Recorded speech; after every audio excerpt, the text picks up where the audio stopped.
Well, today I drove to work in the snow. It isn't snowing in Paris right now, but it is cold. Let's bring in for the analysis Judah Cohen, Director of Seasonal Forecasting at Atmospheric and Environmental Research. Judah, thanks for joining us. And I think the two words I've got to put to you, and we've discussed this before, polar vortex. Is that the reason why this is happening? Yes, I would say absolutely. I think it's the dominant contributor to the weather across the northern hemisphere right now. Is that man-made or is that something that has happened naturally?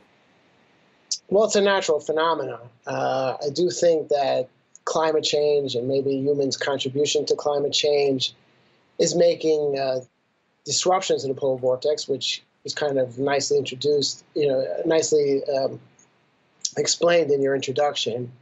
It's become more disruptive. And I think maybe climate change is leading to more disruptions of the polar vortex, which is occurring now. So this is kind of a double-edged sword, so to speak.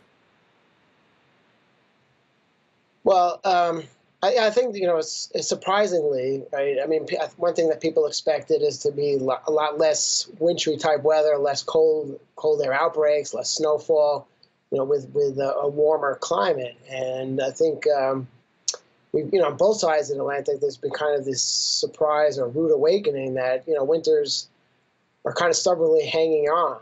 And I think it's because this warmer Arctic is leading to a more disrupted polar vortex that brings these cold air outbreaks and these episodes of snowfall even to very rare places. And we saw this week's Rome had a disruptive snowfall, and that's pretty rare. Indeed, the images we saw earlier this week from Rome were very rare indeed. It's not often you see snow in Rome. What we've seen in Paris is something we have seen before, but it isn't a usual type of thing. Is this, Judah, how it's going to be from now on? Do we all need to invest in proper big coats if we can afford them, of course?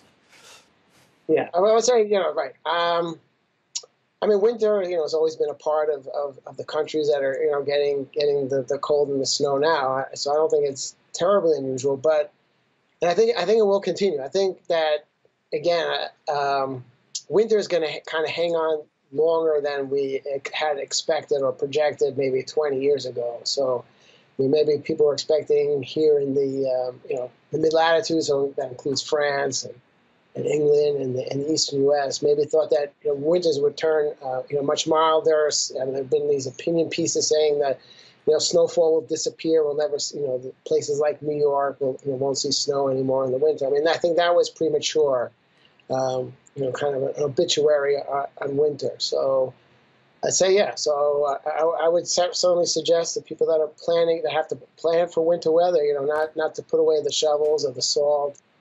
I guess in Europe, maybe home gritters.